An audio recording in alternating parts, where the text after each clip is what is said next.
Hi, I hope you're all staying safe during these difficult times.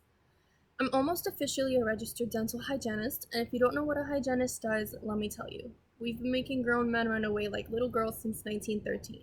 But we also take care of your teeth so that you don't have to see the dentist if it's not necessary. With that being said, today we will discuss why the New York State local anesthesia and nitrous oxide license should be split into two separate licenses, which I will refer to as LANO2 from now on.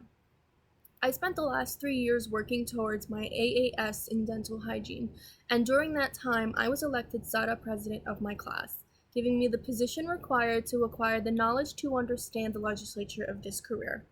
As I'm sure you're aware, because of COVID-19, different majors and departments have different difficulties in their respective areas of study.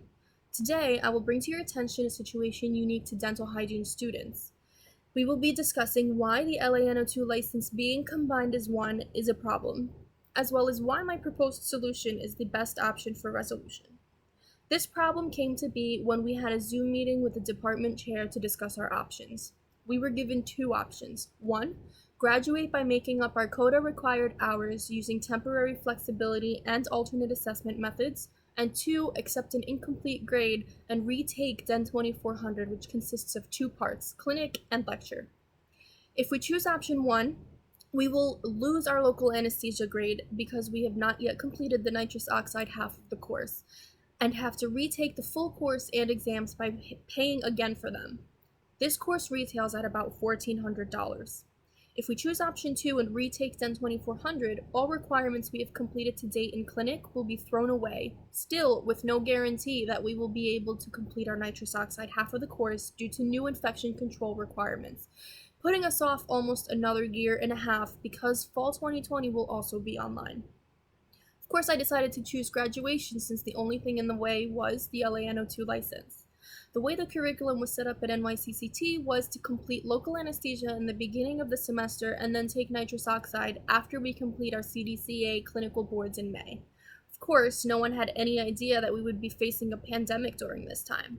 However, the dental hygiene class of 2020 completed all reading assignments for chapters up to 8 chapters, over 8 lecture hours, and a total of 15 injections received and administered on each other. One of the clinic sessions consisted of having to administer and receive over 8 injections in one sitting, and I'd rather that be a once-in-a-lifetime experience. After completing the above required hours for local anesthesia, we had to take a written exam, and I'm proud to announce that we had a 100% pass rate in my class, and that's no surprise because the faculty did an incredible job. But for us to hear that not only will that 100% pass rate mean nothing anymore, but that we'll also have to retake the whole course and pay about $1,400 out of pocket for a class that was part of our 4th semester and covered by tuition is truly heartbreaking. This situation, although it may seem like something small, is a fairly big problem for our class and possibly any classes that are to follow. Part of our licensing process is to take state-approved licensure examinations, and as the school website states, and I quote, "In order to practice dental hygiene, graduates are required to pass a national board examination on the theory of dental hygiene and a regional board examination on the clinical practice of dental hygiene. This includes the clinical boards during which we have the option of administering anesthesia to our patients to aid in patient comfort." The school website also states the following about DEN 3100, which is the LANO2 course, and I quote, "This comprehensive course for dental hygienists in the state of New York will satisfy the statutory requirements for certification. It will cover the basic concepts of local infiltration anesthesia and nitrous oxide analgesia. In addition, there will be the practice of the actual techniques and 13 lecture hours of required prerequisite information. It is not required for graduation for the associate degree program or dental hygiene licensure. The key here being it's not required for licensure, and I'll talk more about that later. On the other hand, the Code of Syllabus Section 28C states that pain management is part of the required curriculum. Although it's not required to graduate, local anesthesia and nitrous oxide is considered pain management, which is a big part of our curriculum along with bedside manner. And part of patient management is making sure our patients are comfortable, and many times that involves local anesthesia. Without completing this course at school, we're not fulfilling our knowledge of patient management. Now, the issues that arise are the following. 1. If we choose to graduate with the above-mentioned methods, we will no longer be students, and we will have graduated without local anesthesia that allows us to administer any needed injections during our clinical boards exam, which involves a live patient. 2. Under normal circumstances, we would have been taking that exam while still considered students and would be under the umbrella of the school's malpractice insurance policy. That is why we would be allowed to administer anesthesia during the exam without the official licensure. If we choose graduation, we will be taking our New York State clinical boards as graduates and are therefore no longer protected by the school, making it illegal for us to administer the local anesthesia despite the fact that we all passed that half of the course. It's the law. And this can affect our exam, which we spent over $500 on, especially if our patient needs the injection in order for us to do our proper job of painless and comfortable debridement. An exam that will cost us another $545 to retake because we lack the ability to provide the pain management our patient would have needed. I'm saying another $545 to retake an exam after having to spend another $1,400 to get our LANO2 licensure. All due to the lack of having that license in the first place because of the legal nature of it being connected. Even if we're given the option to have an exam proctor administer the anesthesia for us, we will lose exam time waiting for them to do something that would have taken us 2 to 8 minutes and will now take us even longer, up to 20 minutes per quadrant, therefore compromising our exam time, especially if additional injections end up being needed. 3.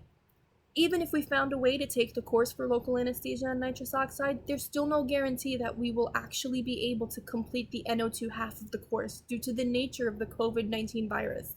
Infection control for this type of pain management is now required to change. It involves a new sterilization technique with specific equipment that many schools may not have the funds for. It's already public knowledge that the financial situation of CUNY schools isn't that great with proposed budget cuts. 4. Not having the LANO2 license will give other registered dental hygienists an advantage over us. Even with a temporary license to practice, we're still not legally allowed to administer local anesthesia despite having passed that part of the course. Therefore, right now, no LANO2 license means $2,500 in additional costs. But my proposed solution for this problem will leave us with a local anesthesia license and no additional cost, allowing us to administer it on our exams. The integrity of the law will not be affected, and what I propose will not compromise its role in protecting the public. All the required hours and regulations for each portion will remain the same as listed in Article 133, Section 6605B, and the section for restricted anesthesia certification for dental hygienists. That is why I propose that LANO2 be taught and licensed separately, one for local anesthesia and one for nitrous oxide, with bundle courses available for those who have neither. In conclusion, I know how off-putting this pandemic was for everyone. We lost valuable time with the shutdown being so sudden, and there are many other problems that dental field students have to face, such as when we'll actually be able to take our exams or finding a patient to take the clinical portion on in the first place. But this license is something we can do something about, and it plays a role in our futures, not just the class of 2020, but all the classes that come after us. My class did the work and passed the test for local anesthesia. Why should we be denied it after all that hard work?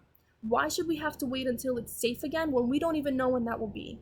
We're making adjustments for everything else because of COVID-19. Why not change this as well for the better? After all, we're all in this together. Thank you.